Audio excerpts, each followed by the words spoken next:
One of my earliest memories of music not coming from a traditional scene was the music for Metroid. I was completely caught up in that music.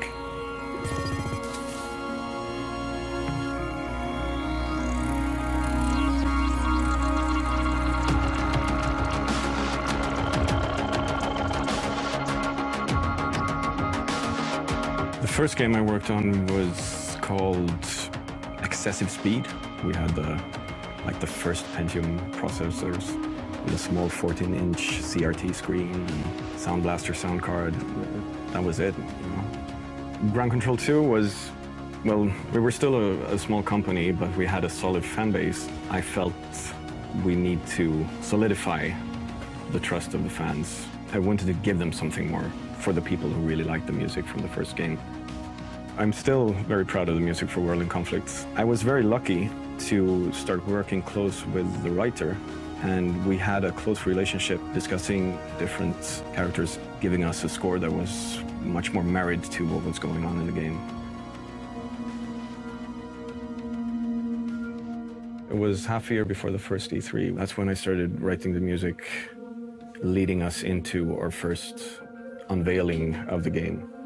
Without any preconceptions at all of the sounds, I started investigating the story and the characters and figuring out where do the sounds come from in the world, in the story. There are going to be characters in the game that play different instruments, and you're going to encounter these people in different ways, in different locations. The pianist, he is actually my brother. He works here at Massive as a programmer. We're really close. We've been doing music together for the last 15 years. And when the time came to record this music, I thought he would suit this character perfectly. We have the general, the epic story of the Division. This will always have its own more orchestrated sound. But when you dig into the deeper stuff, when you play the game, sometimes even go only down to percussion and analog synthesizers and get that roomy, realistic feel with something that is old and tangible. Get the room, get the tone, get the feeling, and find a place for that in the game.